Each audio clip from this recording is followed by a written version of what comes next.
एलसीबीची मोठी कारवाई, देशी गावठी कट्टा बाळगणारा तरुण जेरबंद।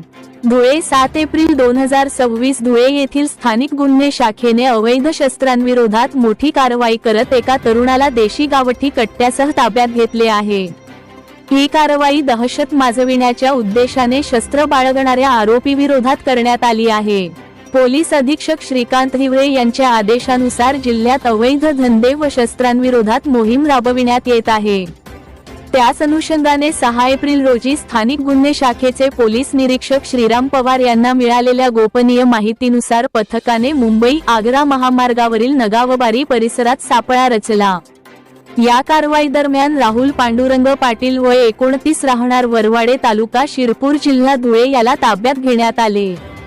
त्याच्याकडून एक देशी गावठी कट्टा, पिस्टल मॅगझिनसह व एक जिवंत काडतूस असा एकूण 41,000 रुपयांचा मुद्देमाल जप्त करण्यात आला। आरोपी विरुद्ध पश्चिम देवपूर पोलीस ठाण्यात गुन्हा दाखल करण्यात आला आहे।